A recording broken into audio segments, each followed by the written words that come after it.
Innal hamdalillah wassalatu wassalamu ala Rasulillah wa ala alihi wa ashabihi wa mawalah wa la haula wa la quwwata illa billah.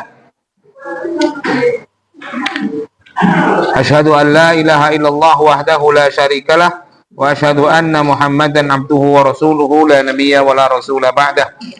Qala Allah Ta'ala fil Qur'anil Karim ya ayyuhalladzina amanu ittaqullaha haqqa tuqatih wa la tamutunna illa wa antum muslimun amma ba'd.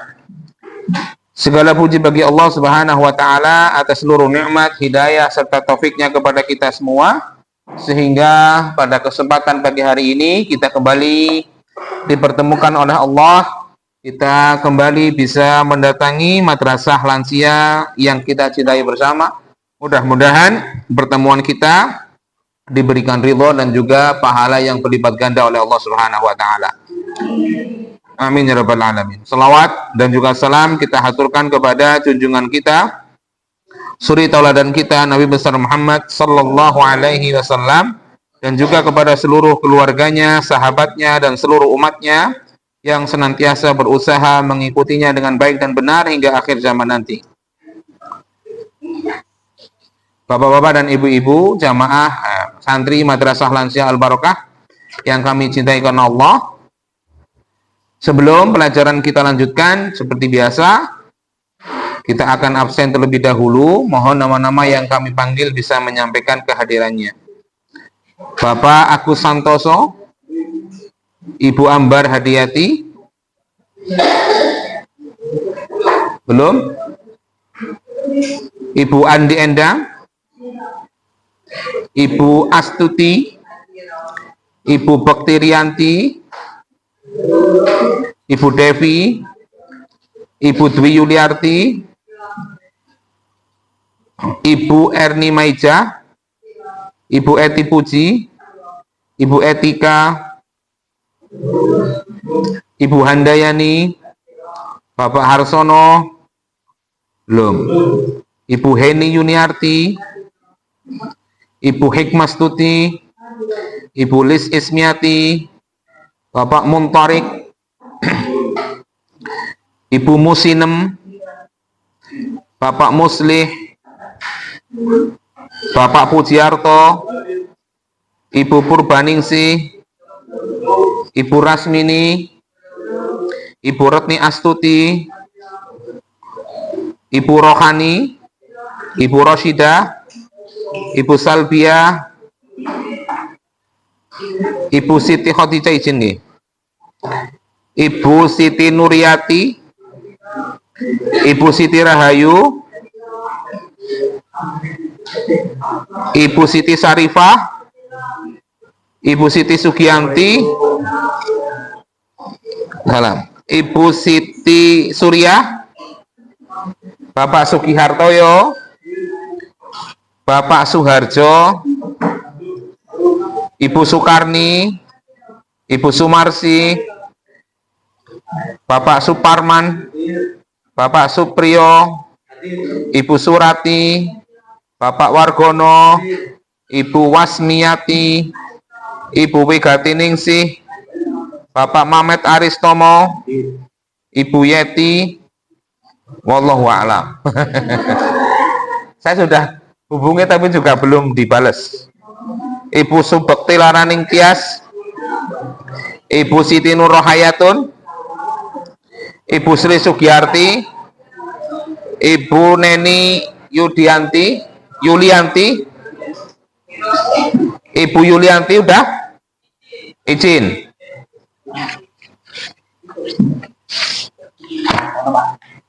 Bapak Rohadi, oh sakit ya.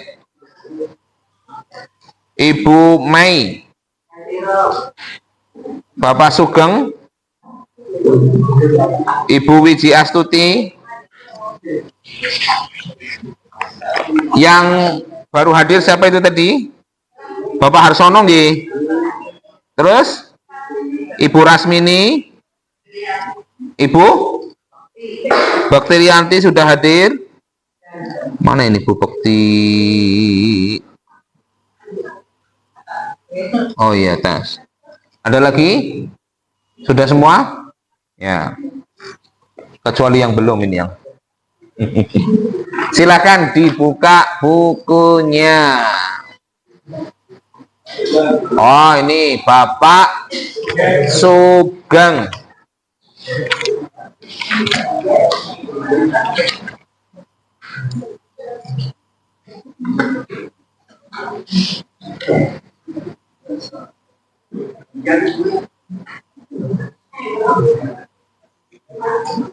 Monggo, Pak.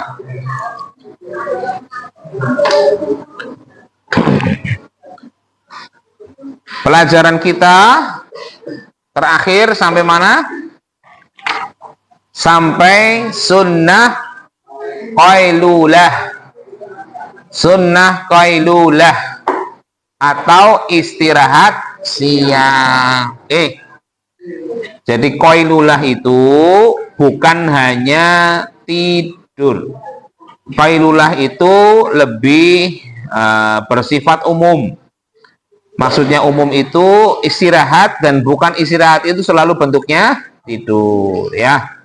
Misalnya panjenengan hanya sekedar leyeh-leyeh mengistirahatkan badan, ya, sambil di atas sofa, itu juga termasuk qailulah. Qailulah. Dan orang atau siapapun muslim yang dia melakukan istirahat siang karena ingin mengikuti ingin mengikuti ajaran Rasulullah, istirahatnya itu dapat pahala. Istirahatnya itu dapat pahala. Bayangkan tuh, istirahat nggak ngapa-ngapain itu dapat pahala itu, masya Allah. Kalau memang diniatkan istirahatnya karena ingin mengikuti Rasulullah, maka sangat baik itu. Kalau misalnya ada usaha perusahaan atau panjenengan punya karyawan, ketika siang itu diberikan waktu istirahat, dan panjenengan meniatkan memberikan waktu istirahat bagi karyawan, bagi pekerja panjenengan, karena memang ajaran Rasulullah. Panjenengan memberikan itu bentuk pahala itu. Bayangkan, itu luar biasa, ya. Memberikan waktu istirahat kepada orang karena tahu istirahat itu bagian dari ajaran Rasulullah. Itu adalah sebuah kebaikan. Tadi yang baru datang Pak Suharjo nggih, sama Ibu Purbaningsih nggih. Ya. Sekarang kita masuk pelajaran berikutnya, halaman 46. Poin yang ke-11, ya, masuk pembahasan poin 11, halaman 46. Sudah ketemu?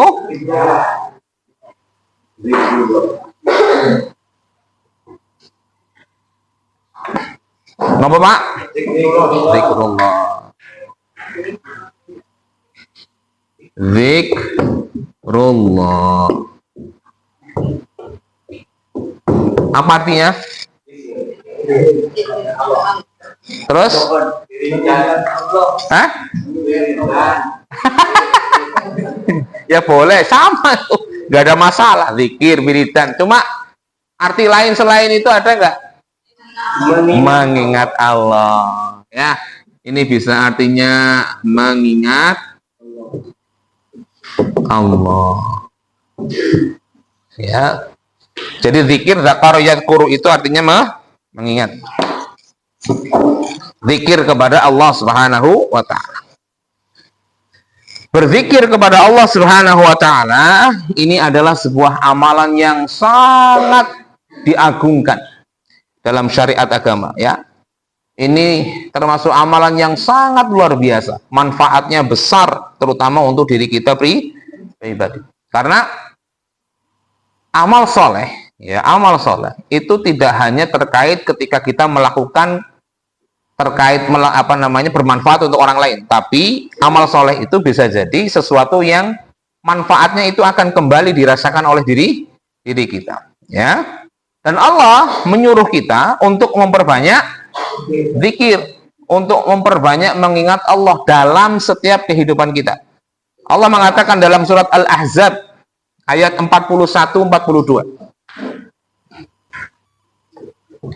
Al-Ahzab 41, 42. Allah katakan ini. Dalam ayat tersebut Allah Subhanahu wa taala berfirman, "Ya ayyuhalladzina amanu, wahai orang-orang yang beriman kepada Allah, uzkurullaha dzikran katsira." Berzikirlah kepada Allah dengan zikir yang banyak. Zikir sebanyak-banyaknya. Wasabbihu bukratan wa asila. Wasabbihuhu bukratan wa asila. Jadi bertasbihlah kepada Allah, berzikirlah kepada Allah, pujilah Allah bukan hanya pada satu saat, tapi bukratan wa asila, pagi maupun petang. Jadi Allah menyuruh kita memperbanyak zikir itu dalam kondisi apapun kita. Ya, misalnya berdiri kah, duduk kah, terus apa lagi? Berjalan kah, berbaring kah. Usahakan jangan tinggalkan tuh namanya zikir. Ya, naik motor kah, gitu ya. Allahu Akbar, Allah. Nah, sambil naik motor enggak apa-apa. Ya. Sambil naik kendaraan roda 4, ojo dangdutan bae sini. Ya. Isinya zikir mengingat Allah, Bu. Sepanjang jalan Jogja Purbalingga dangdut. Koplo maning, aduh, Jen. Masa santri madrasah lansia Barokah Purbalingga mobilnya sini dangdut koplo, astagfirullah. Ya, zikir perbanyak zikir. Ya, ketika kita jalan sehat, misalnya pagi-pagi itu, ya kan ada yang punya kebiasaan itu habis subuh jalan itu zikir. Ya, boleh ngobrol boleh, tapi ya ada zikirnya gitu. Ya nggak zikir kemudian dari berangkat sampai pulang zikir terus ya enggak. Maksudnya ada waktu-waktu kita untuk berzikir, ada ngobrol, ada yang segala macam, ada tidurnya gitu ya. Tapi jangan lupakan zikir. Berbaring pun demikian, sambil kailulah, ya berbaring santai sambil zikir. Astagfirullah, astagfirullah. Begitu bisa, ya. Baik ketika pagi hari, siang hari, sore hari, malam hari, ya. Selama kita ada kesempatan, ayo perbanyak zikir kepada Allah. Dan zikir itu banyak, Pak. Nanti kita akan bahas tuh. Apa sih yang namanya zikir dan apa saja jenisnya, banyak sekali. Tinggal pilih.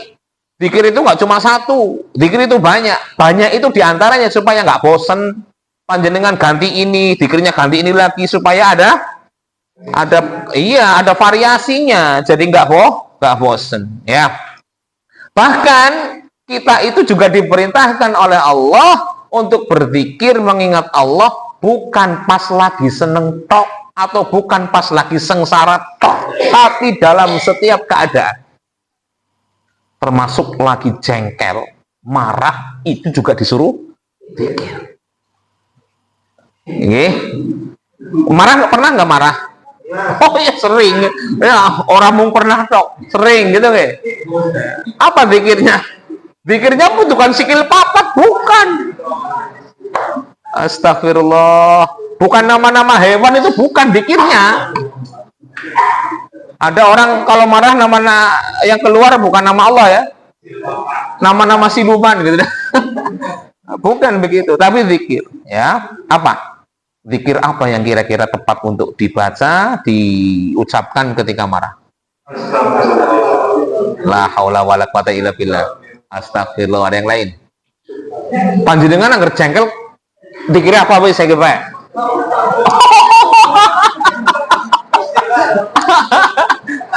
Astagfirullah. La haula wala quwata illa billah. Terus panjenengan kalau marah itu apa lagi? Ada alhamdulillah enggak? Oh, enggak ada. Subhanallah gitu. Ya. Ada sebuah riwayat nih. Ada sebuah kejadian. Saat itu ada seorang sahabat bernama Sulaiman. Sulaiman ini sedang bersama Rasulullah. Dan saat itu ada orang tidak jauh dari Sulaiman dan Rasulullah, ada orang yang lagi marah-marah. Ya. Orang yang saling marah-memarahi gitu ya. Ya, lagi adu otot. Otot ini, otot urat. Ya, lagi marah-marah ya, lagi marah-marah. Kemudian Rasulullah Shallallahu Alaihi Wasallam mengatakan, Inni la'alamu kalimatan law qalaha la dhahaba anhu ma yajidu. Sesungguhnya saya tahu, ya, ada kalimat kalau dibaca kalimat itu maka marahnya orang itu akan hilang.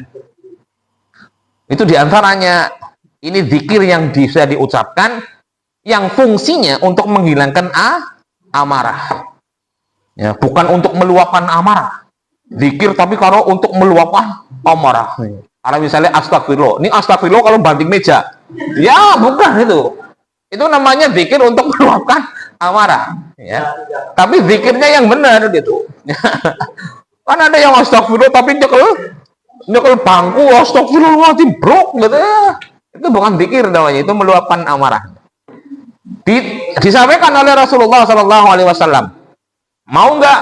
Ya, ada nih kalimat yang kalau kalimat itu dibaca oleh orang yang marah, maka orang yang marah itu akan bisa reda marahnya. Ya, berkurang dan kemudian reda. Tapi yang menjadi poinnya itu bukan kalimat sebenarnya. Kalimatnya iya, tapi coba fokus kepada makna kalimatnya. Ya, khusyuk ketika membaca makna kalimat itu, paham apa yang dibaca.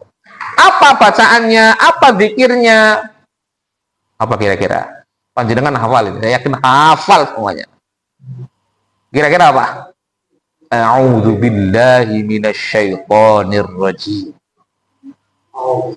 Apa enggak? Oh, tidak maos nggih. Setiap hari baca. Apa artinya itu a'udzu billahi minasyaitonir rajim? Apa artinya? Aku berlindung kepada Allah dari godaan setan yang, maka kata Rasulullah, dhahaba anhu ma yajidu, maka marahnya akan semakin hilang. Kenapa kok marah? Justru malah disuruh untuk berlindung kepada Allah dari godaan setan. Karena marah itu berasal dari setan.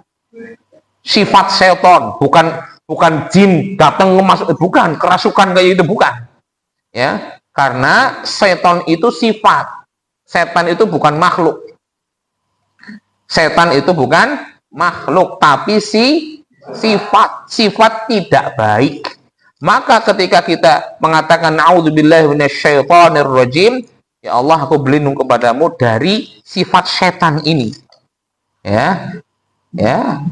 Dari sifat setan ini yang nanti ketika kita bisa membaca itu, insya Allah akan bisa meredakan amarah. Ya, coba deh. Tapi jangan praktekkan lah. Prakteknya kalau pas memang benar-benar marah gitu ya. Kalau memang pas panjenengan terpicu amarahnya, coba a'udzubillahi minasyaitonirrajim. Sambil duduk, sambil membaca zikir ini. A'udzubillahi minasyaitonir. Jangan sekali toh. Boleh silakan ulang a'udzubillahi minasyaitonirrajim. Iya, misalnya ibu nyuruh anaknya angel banget. Kan mantan jengkel itu ya. Maka jangan kemudian mengatakan yang itu tadi, kebun binatang itu, jangan. Tapi coba ucapkan zikir tersebut, ya. Bahkan ini ada cerita yang luar biasa. Saya tanya, kalau panjenengan dikasih tahu sama temen, Bu, panjenengan ku lagi dirasani nengkai kayak, kira-kira perasaannya gimana? Perasaan apa yang akan dikatakan sama panjenengan, apa kira-kira? Temenan ya sih genah ya. Jangan berdiplomasi nih. Ini coba saya tanya, panjenengan ini lagi duduk dilapori nang pojokan kayak ana wong ngrumbul kayak lagi ngibah jenengan, kayak lagi ngalang-alang jenengan. Kira-kira apa yang panjenengan rasakan dari itu?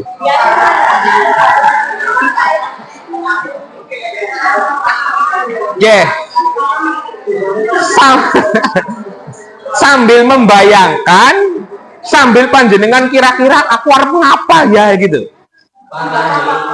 Kenapa, Pak? Pak Wargono kalau seandainya begitu ngapain, Pak? Temenan. Anak mau ngomongi, oh kain karena ya sabarlah, ngono lah bodoh atau ngomongi yang ngono begitu. Orang tetekani acan.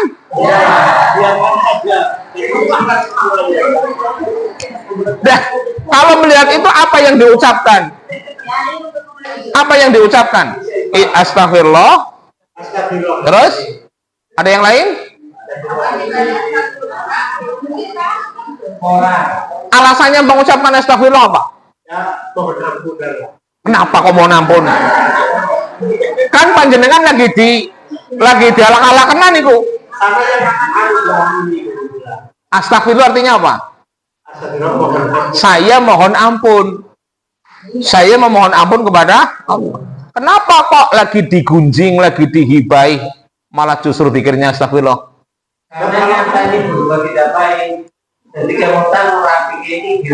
Oh, karena merasa telah berbuat salahnya itu. Kalau kita bisa menahan marah itu akan lebih baik daripada kita sama-sama. Tapi marah apa seneng? Katanya marah apa seneng? Hah? Lagi digibai sama orang, panjenengan tahu tuh orang pojokan lagi ngibain jenengan gitu dilapori. Marah, seneng, apa sedih atau apa? Oh, ada sedihnya, ada marahnya, ada sedihnya.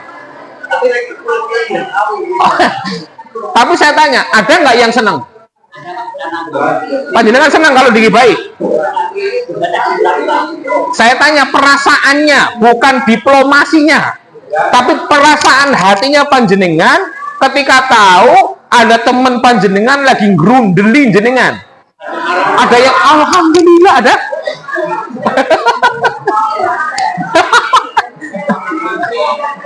Ya, baik. Ya, perhatikan. Apa Pak? Ini malah innalillahi kayak. Pak Aris malah kalau digerundeli innalillahi. Kok malah darani pengumuman gitu Pak?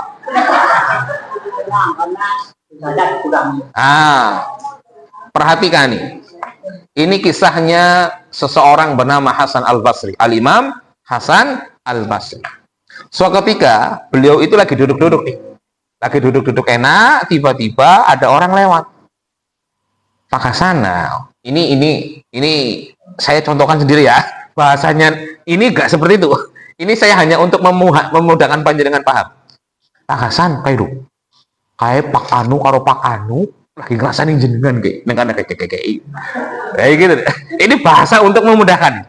Kemudian Hasan Al-Basri ini setelah mengetahui itu, apa yang beliau lakukan? Mendatangi orang tersebut. Tempiling. Ya, mendatangi nggak harus ditempiling. Yang pertama kali beliau ucapkan adalah berzikir mengingat Allah. Apa zikirnya? Alhamdulillah. Kemudian beliau mengatakan, balaghani innaka ahdaita ilayya hasanatika wa aradtu an akafa'aka alaika fa'adzarni fa inni la aqdiru an akafi'aka biha ala tamam. Beliau mengatakan, perhatikan apa kata beliau. Ini yang mungkin belum kita mampu. Beliau mengatakan, saya dapat info, saya dapat kabar bahwa engkau sudah menghadiahkan banyak pahalamu untukku. Saya ingin membalas kepadamu, tapi mohon maaf, balasannya nggak setimpal dengan kebaikan-kebaikanmu yang telah engkau berikan kepadaku. Yang dilakukan Hasan Al-Basri, merek marani udah nempili Pak, tapi ngasih hadiah. Bagus, bisa nggak? Orang gerondil kita, orang lagi ngomong kejelekannya kita datang ngaweh roti. Ngapunten niki jan matur nuwun wis duwe pahala ke banget. Niki gak hadiah nggih jenengan roti. Ada yang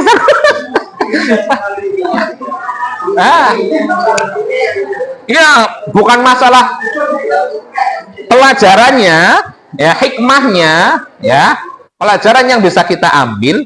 Beliau itu kenapa mengucapkan alhamdulillah, bukan innalillahi, bukan astagfirullah? Kenapa? Karena beliau tuh seneng dapat pahala gratisan.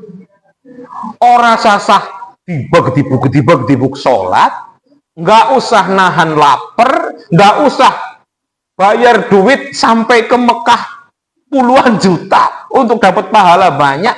Beliau dapat pahala begitu banyak hanya dari orang lain membicarakan kejelekan.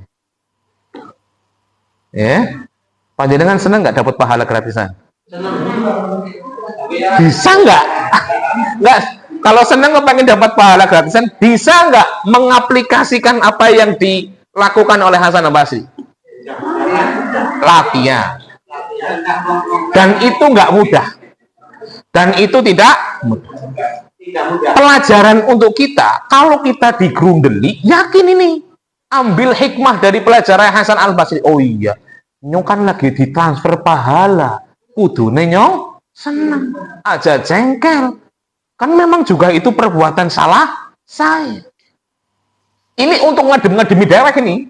Kalau suatu ketika besok, nanti, atau ke depan kapan, kok ada teman kita, atau saudara kita, atau siapapun yang grundeli, menghibah kita, yang kita bisa menenangkan hati kita dengan cara ini. Oh iya, kan aku lagi diwai pahala akeh. Alhamdulillah. Itu akan menenangkan hati, Bu. Saestu itu. Ya, itu jajal soalnya. Itu bisa menenangkan hati, bener itu. Ya, alhamdulillah. Orang perlu sholat esok awan sore wengi tengah wengi. Saya nggak perlu lapar-lapar tahan untuk mendapatkan pahala. Ini dengan saya senang, dengan saya kemudian meyakini bahwa ada transferan pahala, nggak perlu membalas, ya, dalam arti membalas untuk juga ikut menghibai, bukan. Tapi kita bisa mendapatkan panen pahala. Nah, itu orang saya tembiling lah, kalau saya tembiling, ya, nggak usah. Jangan dilabrak, dimarahin, itu nggak usah. Maka sama ya, sama jadinya sama. Apanya samanya? Yang samanya dosanya sama gitu.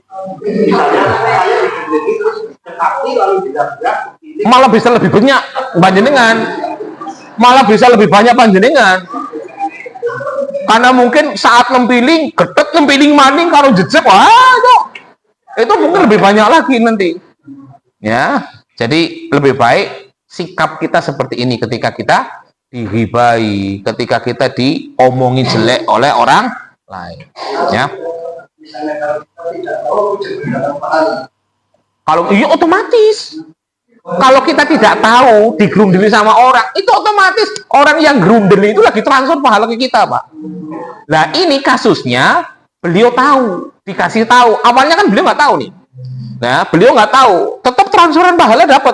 Tapi ketika beliau dikasih tahu, malah beliau senang. Awe hadiah, saking senengnya oleh pahala gratisan. Itu ya kayak panjenengan lah, kayak kita dikejek gedabruk gudul kemana, hadiah mobil, yang apa rasanya itu? Bok seneng banget, ya. Sing jujukaken bemelu pas ini lah, nggak panjenengan nggak bekto nggak tumbas mendoan apa nggak tumbas. Nah, saking senengnya itu memberikan hadiah. Nah, itu ya. Maka zikir kepada Allah itu sangat menguntungkan. Ya, sangat menguntungkan. Gimana kalau misalnya yang dirasani apa yang diceritakan di sana benar-benar saya ngelakuin itu gimana? Ya itu namanya hibah. Tidak, Mas. Saya memang berbuat salah. Iya, dirasani. Iya. Apanya yang gimana? Ya kan memang itu namanya hibah. Hanya namanya hibah itu kesalahan kita diomong sama orang, diceritakan sama orang. Itu ya itu tadi namanya hibah. Kalau nggak nyata namanya fitnah. Paham nggak? Kita kan benar-benar ngelakuin nih. Misal kita pernah ninggalin sholat. Kita bener-bener ngaku nih pernah ninggalin sholat. Anak wong sing grundeli dewek nang ayo lo tahu orang sholat kok gitu. Kita jangan marah, malah seneng. Kenapa? Karena keburukan kita diceritakan sama orang. Karena hukum asalnya keburukan itu ditutup. Kalau kita tahu keburukan saudara kita tahu keburukan teman kita, aja diumbar-umbar, ditutup. Siapapun yang menutup aib saudaranya, maka Allah akan menutup aibnya. Ya, gitu diantaranya. Itu hukum asalnya begitu. Sudah? Ya, disampaikan dalam buku ini halaman 46 bahwa siapapun yang berzikir kepada Allah tidak akan pernah rugi, tidak akan pernah bangkrut. Tetapi sebaliknya, orang yang senantiasa berusaha terus berzikir kepada Allah, mengingat Allah, dia akan untung besar. Dia akan mendapatkan banyak pahala, banyak kebaikan dari Allah Subhanahu wa Ta'ala. Coba diperhatikan tuh hadisnya, halaman 46. Ya, hadis dari sahabat Abu Darda radhiyallahu anhu. Ya, beliau mengatakan ya bahwa Rasulullah Shallallahu alaihi wasallam pernah bersabda, "Ala unabbiukum bi khairin a'malikum fa azkaha 'inda malikikum." Rasulullah sedang mengatakan, "Mau nggak aku kasih tahu kalian ya tentang sebuah kebaikan, amalan yang baik, yang terbaik, wa azkaha 'inda malikikum." Dan amalan itu paling suci di sisi Allah Subhanahu wa Ta'ala. Amalan yang paling baik, ya, dan amalan itu memiliki tempat yang paling suci di sisi Allah. Wa arfa'iha fi darajatikum. Termasuk amalan itu bisa meninggikan, ya, derajat kita, ya, atau memiliki derajat yang paling tinggi. Wa khairilakum min infaqiz zahabi wal fiddah. Bahkan amalan itu lebih baik dibandingkan seseorang infak dengan emas dan perak. Wa khairilakum min antalqu aduwakum wa tadribu a'naqahum wa yadribu a'naqakum. Ini juga lebih baik dibandingkan ketika engkau bertemu musuh, ya, kemudian engkau memenggal leher musuhmu dan mereka membalas memenggal lehermu, alias mati syahid, ya, dalam peperangan. Ya, ini lebih baik. Apa itu amalan? Lalu maka para sahabat ketika ditanya, mau nggak kasih tahu aku? Para sahabat mengatakan, bala, ya, aku mau ya Rasulullah. Aku pengen tahu amalan apa itu. Rasulullah mengatakan, zikrullahi ta'ala. Zikir kepada Allah, mengingat Allah. Ya, jadi mengingat Allah, berzikir kepada Allah, ini bisa mengalahkan berbagai macam kebaikan, meninggikan derajat kita, memiliki tempat khusus di sisi Allah Subhanahu wa Ta'ala. Ya, bahkan ini lebih besar pahalanya, lebih banyak keutamaannya dibandingkan seseorang berinfak dengan emas dan perak. Ana sing infak karo emas. Ya, Masya Allah, jarang-jarang ada, mungkin jarang. Ya, infak sewajarnya infak, gitu ya. Maka ini lebih besar keutamaannya, ya. Bahkan disebutkan dalam hadis yang lain, berzikir itu lebih utama dibandingkan membebaskan 100 orang budak. Ya, berzikir keutamaannya lebih banyak, lebih besar dibandingkan membebaskan 100 orang budak. Disebutkan dalam hadis, ya, masih dari Abu Darda radhiyallahu anhu, beliau mengatakan, Rasulullah mengatakan, inna mi'atatas, ini yang dikatakan oleh sahabat Abu Darda, ya. Beliau mengatakan, inna mi'ata nasamatin min malin rajulin lakathirun. Bahwa sesungguhnya 100 budak dari harta seseorang itu adalah banyak sekali. Orang punya 100 budak berarti kaya. Ya, 100 budak. Kalau budak, ya, ini kita analogikan. Ketika Abu Bakar itu membebaskan Abu Bakar membebaskan budak. Budaknya siapa namanya? Hei, siapa namanya? Bilal.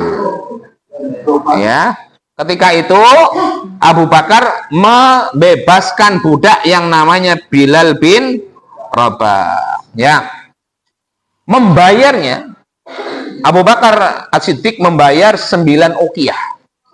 9 uqiyah. 9 gitu sajalah. Ya, 9 Ya.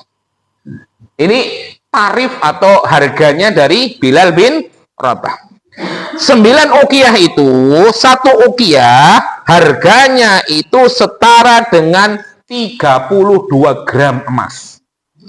1 uqiyah sama dengan 32 gram emas. Segram pinten, Bu?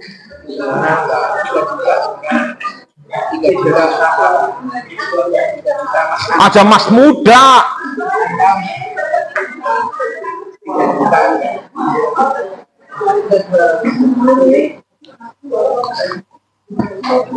Berapa? 3 juta? 1 gram? Masa? Enggak. Ah? 2 juta? Ya. Anggap saja 2 juta sih baik ya. 1 gram harganya 2 juta. Kali 32 berarti 64 juta. 1 uqiyah kali 9 pira? Ayo datung. Hah? 36 sama 36. Hah? Sing pinter matematika gemben. Hah? 500 juta. 576. 576 kali 100. Karena 100 budak. Kan ini untung hanya satu budak toh. Ya kan? Padahal di situ dijelaskan zikir itu lebih banyak pahalanya, lebih utama pahalanya ketimbang orang berinfak membebaskan 100 orang. Bayangkan ini, 576 juta kali 100 pirang. Nah, gitu.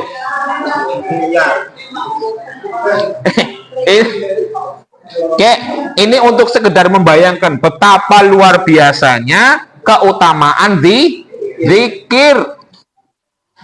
Disebutkan inna mi'ata nasamatin min mali rajulin lakatsirun. Sungguh kalau ada orang yang punya 100 orang budak itu kaya sekali, bener kan? Kaya sekali. Wa afdalu min dzalika imanun malzumun bil laili wan nahar wa ala yazalan lisan ahadikum qarban min dzikrillah.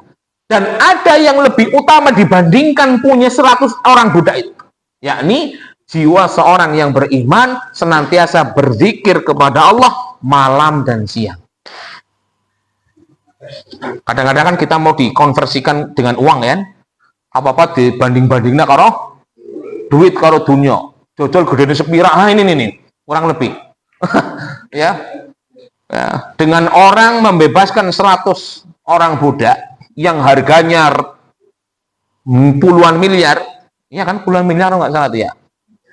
Ya, bayangkan itu tidak sebanding, masih kalah itu keutamaannya, kebaikannya dengan seseorang berzikir kepada Allah siang malam. Ya. Siang malam. Artinya sejatinya kalau kita zikirnya benar, zikirnya baik, zikirnya itu memang ingin dalam rangka mengingat Allah, pahalanya besar, Pak. Makanya Allah menyuruh kita untuk memperbanyak zikir. Ingat loh, ketika kaidah dulu yang pernah kita sampaikan, ketika Allah memerintahkan sesuatu, pasti di dalamnya banyak sekali kebaikan. Ketika Allah melarang sesuatu, pasti di dalamnya banyak sekali keburukan. Itu kaidah yang harus kita ingat-ingat terus. Ketika Allah nyuruh apa, ketika Rasulullah nyuruh apa, pasti perintah itu mengandung banyak sekali kebaikan.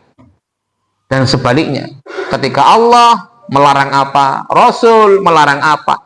Jangan dilakukan. Kenapa? Karena mengandung banyak sekali keburukan. Yang mungkin banyak keburukan yang belum kita ketahui. Ya, yang mungkin keburukan-keburukan itu kita tidak ketahui. Sebagaimana ini, berzikir kepada Allah pahalanya banyak sekali. Yang mungkin kita belum tahu pahalanya apa saja. Sebesar apa, seheboh apa pahala yang akan kita dapatkan. Ya, maka rajin-rajinlah berzikir. Ya, karena sesungguhnya semua ibadah yang disyariatkan dalam agama, yang diperintahkan oleh Allah dan Rasulnya, itu dalam rangka menegakkan zikir. Semua ibadah, ya, semua ibadah yang disyariatkan dalam Islam, dalam agama, sesungguhnya itu digunakan dalam rangka menegakkan zikir. Ya, contoh sholat. Kita melakukan ibadah sholat untuk apa? Mengingat Allah, ya kan? Wa aqimis sholata lidzikri. Dirikanlah sholat karena sholat itu untuk mengingat aku, dalam surat Toha itu. Ya. Aqimis sholata lidzikri. Sholatnya kita, ya, isi sholat itu untuk kita berzikir. Sejatinya itu dalam rangka menegakkan zikir, mengingat Allah. Ya, makanya kalau pas lagi sholat yang diingat Allah. Jangan dibayangkan Allah di depan kita, bukan maksudnya. Ya, kita fokus kepada sholat kita, khusyuk kepada sholat kita. Khusyuk artinya apa? Konsentrasi, fokus kepada apa? Ayo. Khusyuk itu artinya fokus, konsentrasi. Konsentrasi fokus kepada apa? Ayo. Karena loh, sebagian orang punya kepercayaan begini. Fokus ketika sholat seolah-olah kita di belakang Ka'bah. Mulane kayak nggon masjid, nggon pengimaman digawe gambar. Ada yang begitu. Bahkan kemarin ada yang tanya kepada saya, Ustaz, saya sholat nggak pernah bisa khusyuk. Loh, kenapa? Saya nggak bisa membayangin Allah. Maksudnya, ternyata yang dimaksud beliau khusyuk itu membayangin Gusti Allah neng pikirannya. Allahu Akbar. Allah, kayak apa ya Allah? Gitu kayak gitu. Yang itu nggak mungkin ada yang bisa, karena nggak mungkin ada yang pernah lihat Allah. Lepas jenengan cara mengingat Allah gimana? Tulisan. Jadi mengingat Allah itu tulisan begini. Nah, membayangkan tulisan ini. Si alif lam lam. Ya aneh lagi itu. Ya, maka ketika dalam sholat, fokus kita zikir kepada Allah. Apa yang dimaksud fokus kepada zikir? Bacaannya. Allahu Akbar. Fokus kepada bacaannya. Allahumma bangit, apa, kabiro, atau apa, terserah. Ini fokus kepada bacaannya itu. Ya, ketika baca suratan aja telungkul baik. Kulhu, kulnas, kulfalak. Akhirnya, maksudnya, karena sudah di luar kepala, akhirnya nggak fokus. Allahu samad lam yalid walam yulad walam yakul lahu. Ininya maca, tapi otaknya nggak fokus kemana. Coba bayangkan kalau panjenengan milih suratannya, sing lagi dihafal. Misalnya apa yang lagi dihafal? Al-Jin, misalnya Bu, Al-Jin. Al-Jin, sing misalnya bola bali salah. Kan itu pasti akan fokus, nginget-nginget itu. Allahu Akbar, langsung, oh ya apa sih pergi ya? Itu terus, nah itu namanya khusyuk. Fokus kepada bacaan, fokus kepada mengingat Allah lewat bacaan itu. Ya, kalau seandainya kita nggak fokus kepada bacaan, ya itu efeknya gampang ngemut-emut sing orang, sing kunci lah, sing apalah, sing utang lah, banyak lah. Ya. Jadi intinya setiap ibadah itu ya yang disyariatkan itu diantara kegunaannya adalah untuk mewujudkan itu, menegakkan kita mengingat Allah Subhanahu wa Ta'ala. Dalam surat Al-Jum'ah itu, Ya ayyuhalladzina amanu idza nudiya lis-salati min yaumil jum'ah fas'au ila dzikrillahi wa dzarul bai'. Wahai orang-orang yang beriman, idza nudiya lis-shalah, kalau sudah mendengar azan, panggilan untuk salat. Fi yaumil jum'ah, di hari Jumat. Fas'au ila dzikrillah, maka bersegeralah kalian menuju zikir kepada Allah. Apa kemudian ketika sudah azan Allah Akbar, enggak disuruh zikir begitu. Maksudnya disuruh sholat, karena sholat itu bagian dari berzikir. Karena sholat itu tujuannya mengingat Allah. Ada sholat yang tujuannya nggak mengingat Allah? Ada bagi orang yang tidak khusyuk. Sholatnya dalam rangka bentomong apik, bentomong kiai, bentomong wong soleh, macam-macam itu. Ya, atau ben apalah. Biar dapat predikat dari manusia. Termasuk puasa. Puasa itu juga salah satu amalan yang disyariatkan yang fungsinya untuk menegakkan zikir. Puasa itu yang diingat Allah, udumung panganan to. Maghrib sing disiapna panganane apa? Sahur kue to. Kita lapar, kita disuruh puasa, yang diingat ini perintah Allah. Ya, Allah menyuruh saya puasa. Dan ketika puasa itu kita memperbanyak mengingat Allah. Itu yang diinginkan dari ibadah puasa. Karena puasa itu diantaranya adalah kegiatan atau ibadah yang untuk menegakkan zikir, mengingat Allah. Kalau lagi puasa yang disibukkan apa sih, Bu? Ya kan kadang-kadang makanan itu ya, ribut masalah makanan. Bapaknya njaluke jangan sing pedes, ibune njaluke sing aja santenan, anaknya njaluke ayam, anak nomor loro njaluke ndok, ini macam-macam. Ya ribut masalah makanan, bukannya karo kiye, Bu, bukannya karo kiye, Pak. Ntar kalau udah buka mikirin sahurnya esok kepriwe. Ya kalau itu mau dipikirin silahkan, tidak apa-apa, tapi jangan fokusnya ke situ terus gitu. Ya, karena seandainya maksudnya perbuatan-perbuatan ibadah semuanya itu ya fungsinya diantaranya untuk mengingat Allah. Sedekah, ya ibadah apa lagi? Panjenengan ibadah silaturahmi, itu diantaranya kan fokusnya karena kita mengingat Allah Subhanahu wa Ta'ala. Oh, ini disuruh Allah, ini nanti Allah akan memberikan banyak pahala, makanya saya melakukan kegiatan ngaji, ibadah, belajar ilmu agama, ini dalam rangka mengingat Allah, karena yang kita sampaikan itu semuanya adalah qala Allah, qala Rasul. Ini Allah mengatakan begini, Rasul mengatakan begini.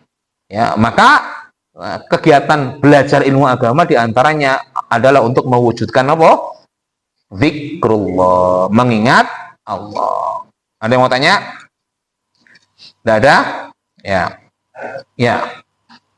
Barangkali ini Pak Ustadz masih fokus dalam penjelasan ini ya. Kemudian kaitannya dengan kemarin. Aduh, ini dulu. Menurut kondisi Ustaz, nanti dulu itu.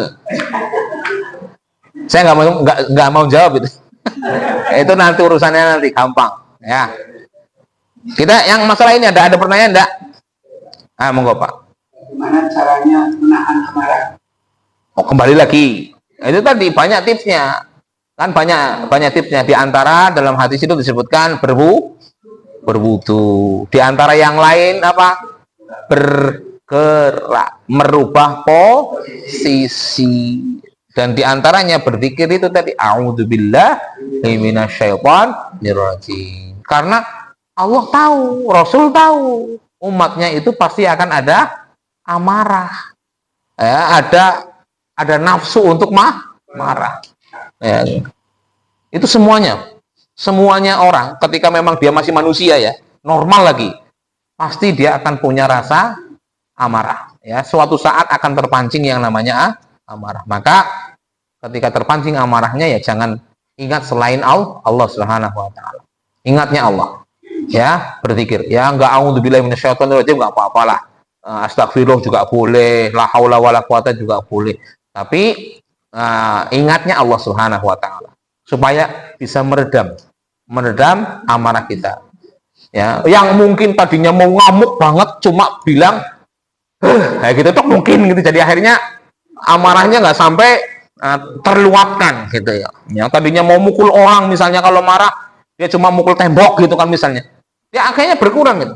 Akhirnya hatinya itu lebih menerima, lebih apa namanya ya lebih tenang gitulah, lebih tenang.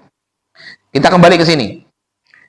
Disebutkan dalam sebuah hadis bahwa zikir kepada Allah Subhanahu wa taala ini adalah amalan yang memperberat pahala amalan yang lain. Ketika Rasulullah Shallallahu Alaihi Wasallam ditanya, ya Rasulullah SAW kemudian mengatakan, anna rajulan sa'ala, ditanya ya, anna rajulan sa'ala, faqala ayyul mujahidina a'zam ajran ya Rasulullah. Rasulullah pernah ditanya oleh seseorang, wahai Rasulullah, mujahid itu apa? Orang yang berjuang di jalan Allah, yang mana yang paling besar pahalanya? Orang mujahid ya, mujahid kan banyak kan yang orang perang itu. Di antara banyak orang yang ikut perang, mujahidin itu, mana yang paling banyak pahalanya? Qala aktsaruhum lillahi ta'ala dzikra. Yakni mujahid yang paling banyak zikirnya. Alias zikir itu bisa memperbanyak pahala bagi orang yang melakukan ibadah yang lain. Ditanya lagi, qala ayyus shaimina a'zam ajra. Terus ketika banyak sekali orang yang puasa di bulan Ramadan, kan semua muslim puasa, anggap aneh gitu ya. Dari orang yang puasa itu mana yang paling banyak pahalanya? Kata Rasulullah, aktsaruhum lillahi dzikra, yakni orang puasa yang paling banyak berzikir. Jadi orang bisa paling tambah banyak pahala puasanya kalau mengisi puasanya dalam berzikir kepada Allah, mengingat Allah. Mengingat Allah kan itu tadi banyak sekali cara zikir. Baca Quran, termasuk sholat, ibadah-ibadah yang lain itu diantara mewujudkan di zikir. Ya. Tsumma dzakara lahu sholatu waz zakata wal haji was shadaqah. Kullu dzalika Rasulullah sallallahu alaihi wasallam yaqul aktsaruhum lillahi dzikra. Ketika orang itu tanya kepada orang yang sholat, dari orang yang sholat paling banyak pahalanya siapa? Orang yang mengerjakan zakat. Dari sekian banyak orang yang berzakat, mana yang pahalanya lebih banyak? Mana orang yang berhaji? Di antara sekian juta orang yang berhaji, mana yang paling banyak pahalanya? Orang yang sedekah, dari sekian banyak orang yang sedekah, mana yang paling banyak pahalanya? Dan Rasulullah menjawab dengan jawaban yang sama, aktsaruhum lillahi dzikra. Ya, yang paling banyak zikirnya, bukan yang paling banyak belanjanya. Belanja sambil zikir, nyang-nyangan gitu. Hamsurial gitu ya. Ya, intinya perbanyak zikir, Pak. Oke, Ibu, saya menasihatkan kepada diri saya dan panjenengan semuanya, jangan remehkan, jangan malas, jangan enggan berzikir. Semampu panjenengan mampu zikirnya. Nek mandan awang-awangan sing kedawan, ya sing pendek-pendek bae. Lah zikir kok dawat temen ya Allah, sing pendek betul apa sudah. Gak usah kemudian terpaku kepada banyaknya. Contoh misalnya zikir pagi petang. Akeh orang sing puasa. Terus bikin malas nggak tuh kadang-kadang? Ayo, saya tanya. Hah? Zikir pagi petang kan yo semeneh lah ya. Wah, jenengan ping 10, ana sing ping 100 maning ke macane. Kira-kira panjenengan itu bikin males nggak kadang-kadang? Kalau misal, saya ingatkan, ya manusiawi, kalau males manusiawi. Kalau misal kondisi panjenengan, ya Allah, kedeneng akeh teman, jangan tinggalkan, kemudian ditutup bukunya, disuk nang isor lemari, jangan. Tapi tetap baca walaupun sebagian. Jangan tinggalkan zikir itu, jangan harus zikir itu nggak harus wajib rampung itu enggak. Terus yang itu cuma keutamaan yang bisa membaca seluruhnya. Tapi kalau misalnya kita nggak bisa, entah apapun alasannya, jangan tinggalkan zikirnya. Misal zikir pagi, nyong tayangnya mau kul telu, kalau ayat kursi, tok misalnya, ya nggak apa-apa, jangan tinggalin sudah. Atau misalnya, WBC aku berbaik, kalau nyambing jangan misalnya, nggak apa-apa kalau nyambing jangan, orang apa-apa. Qul huwallahu ahad, Allah, nggak apa-apa. Yang penting jangan tinggalkan zikirnya. Petang nggak apa-apa. Zikir mau tidur juga zikir jangan tinggalkan. Langkau zikir arep turu ya sudah ngantuk. Yang anggar misalnya mbok ora sida ngantuk alias ngantuk ke ilang zikirnya mandan apa aja pas-pas wis angop nembek kemutan zikir. Jadi angope ilang ora ngantuk. Ya misalnya ba'da isya, panjenengan kira-kira biasa tidur jam setengah 9, jam 8 zikir dulu. Kan bisa. Nggak seharusnya kalau orang mau tidur zikir disit nembe turu, enggak. Anggar wis zikir kudu turu, ya enggak juga. Ya panjenengan bisa ngatur lah, ya bisa ngatur. Ya nanti kita akan bahas juga masalah zikir pagi petang, zikir itu. Insya Allah kita akan bahas. Ya, itu hanya sekedar contoh, jangan tinggalkan zikir kepada Allah walaupun dengan zikir yang paling sedikit. Paham nggih? Ya, paling sedikit sih contohnya apa, Pak? Ya Allahu Akbar, astagfirullah. Kan anu gampang-gampang banget nih, iya, iya. Kalau misalnya ketemu subhanallah walhamdulillah wala ilaha illallah tawa temen, misalnya subhanallah, itu tok loh, nggak ada. Jangan dibikin susah gitu, jangan dibikin ruwet. Ya, karena Al-Imam Nawawi juga mengatakan masalah zikir itu adalah permasalahan yang sangat luas. Jadi jangan dipersempit, ya, jangan dipersempit. Karena sebagian orang itu ketika zikir apa namanya zikir pagi itu, ya zikir pagi. Cura bener konek zikir kayu ketok, zikir kudu rampung. Nah, itu ngajinya kurang adoh gue. Nah, ngajinya kurang adoh. Ya. Makanya tetap dahulukan berzikir kepada Allah, bisa memberikan zikir yang baik, yang sempurna, yang lebih banyak, itu lebih baik. Tapi kalau misalnya tidak bisa melakukan sesuatu yang lebih baik, lebih sempurna, lebih banyak, jangan tinggalkan. Walaupun dengan zikir yang sebisa kita lakukan. Mangkap. Yang kalau misalnya mau dibikin bilangan silahkan, nggak dibikin bilangan juga silahkan. Misal panjenengan narget sehari kalau bisa saya subhanallah ping 500 misalnya gitu ya. Berarti subuh 100, zuhur 100, asar 100, maghrib 100, isya 100. Boleh begitu. Monggo, monggo. Nah gitu nggih. Boleh menentukan apa namanya banyaknya silakan. Itu untuk target pribadi misalnya. Kepengen semakin banyak berzikir. Untuk tahun ini saya zikir sekian. Tahun besok saya kepengen lebih banyak lagi. Saya tahu boleh silakan. Yang tidak boleh itu jika menentukan jumlah dan kita mempercayai ada sesuatu yang luar biasa. Misalnya, subhanallah ping 999,9. Terus bar maca kue jadi mabur dewek lah, itu yang nggak boleh itu. Berpikiran seperti itu yang tidak boleh. Tapi zikir banyak-banyak, dihitung sebanyak boleh. Arab nganggo tangan yang ngono, mau pakai apa namanya biji apa itu biji tasbih boleh, mau tasbih yang pencet-pencet ya silahkan. Gini letaknya itu yang umum gitu ya. Kalau habis sholat biasanya sama terus ya 33 terus alhamdulillah kita ada bilangan apa harus segitu atau gimana? Iya, kalau setelah sholat memang kan hadisnya khusus. Ada hadis khusus menerangkan itu. Makanya nanti kita akan bahas tuh zikir setelah sholat, zikir ini, zikir itu. Kita akan bahas lebih luas. Tapi intinya berzikir itu jangan tinggalkan. Misal, kok bar sholat 33 akhir temen wis denteni kayak mobil tangganya digenteni tin baik. Apa yang pun ngenteni 33? Ya enggak seperti itu juga gitu. Cuma pembahasannya nanti. Itu maksudnya begitu. Dewek nunggang kereta umum. Apa enggak nongkon kereta ini nunggu di dewek nyong dikir kok di Pak Masinis. Nyong kurang telu ya kan nggak bisa. Ya, itu ya.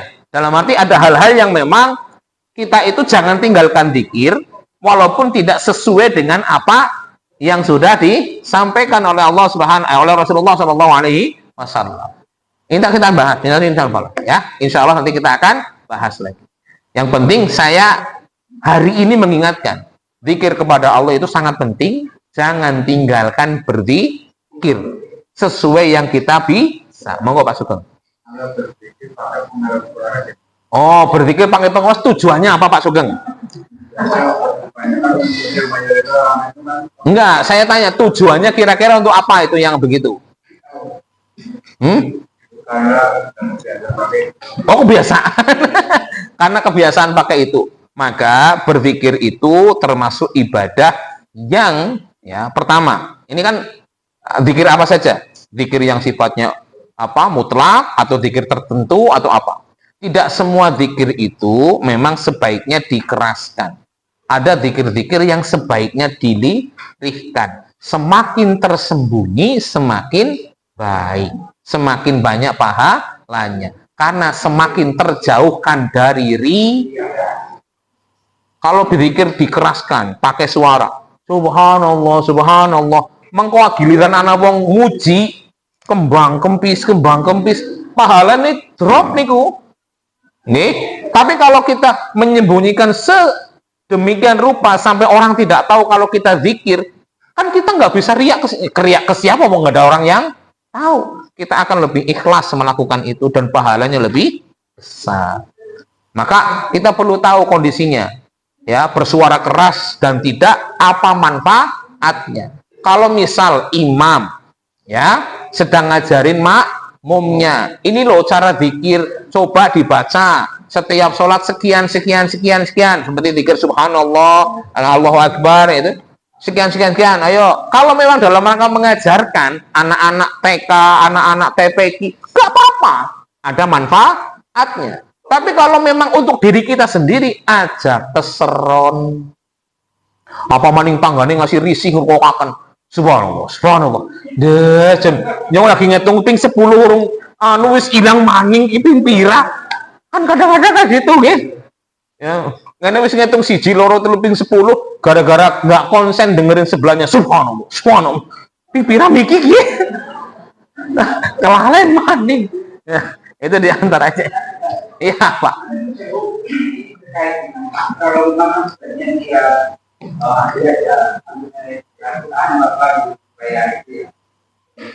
tapi kalau misalnya ini tentang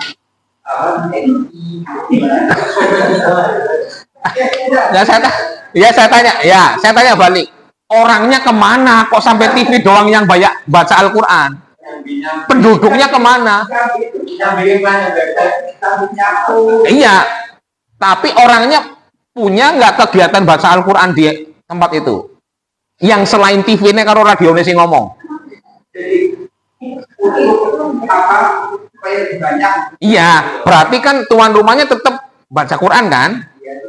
Terus ditambahkan biar tetap semarak, baca Al-Qurannya lebih sering terbaca di situ, maka nyetel TV, nyetel radio, nyetel kaset, begitu kan? Boleh nggak begitu? Boleh saja. Sing penting aja kue mau kasusnya. Tuan rumah maca Quran ora, diwakili neng, ya dapat pahala. Panjenengan ida quri al-Qur'anu fastami'u. Kalau dibacakan Al-Quran panjenengan mendengarkan, kan pahala besar itu. Pahala besar. Maka boleh saja. Disambi enggak apa-apa. Disambi enggak apa-apa. Yang penting nyambine perbuatan baik juga. Angger nyambi ngintip wong lah nyuroni. Nyambi miki ngerajang-rajang. Ya, nyambi ngempani ayam, nyambi jahit, nyambi nganuni bocah, ya, mandiin anak, mau poki anak, boleh, nggak ada yang nggak boleh, itu kebaikan kok, nggak apa-apa kok, kebaikan itu, ya. Tapi inget, yang saya ingatkan itu, jangan dewek sibuk nyetel kasete, dewek sing ora maca. kita tetap baca, cuma untuk menambah kadar lebih sering agar Al-Quran sering terdengar di rumah kita, boleh. Aplikasi ini kalau bisa kan ada, setiap kita punya aplikasi Al-Quran yang bisa bersuara. Kadang kita mendengarkan butuh ketenangan, ya bukan dari apa yang kita baca, tapi kadang-kadang kita butuh orang lain yang membaca dan kita lebih tenang. Wacananya lebih apik, tajwidnya genah, suaranya kepenak. Kan kadang-kadang di hati kita aja lebih nyaman. Ya kadang nek krungu suaranya dewek blero-blero kan mandan ora agak nggak begitu ya. Sekali-kali kepengen dengar suaranya yang lain misalnya. Ya, kalau yang desek-sudes misalnya bacaannya lebih menenangkan, nggak apa-apa, sambil santai sambil mendengarkan gitu, atau sambil nyambi apa nyapu kayak nyambi apa pun ya. Atau misalnya ibu sambil nyapu dibacain surat ruqyah di situ kan boleh sambil nyapu, ini boleh saja ya, tidak masalah.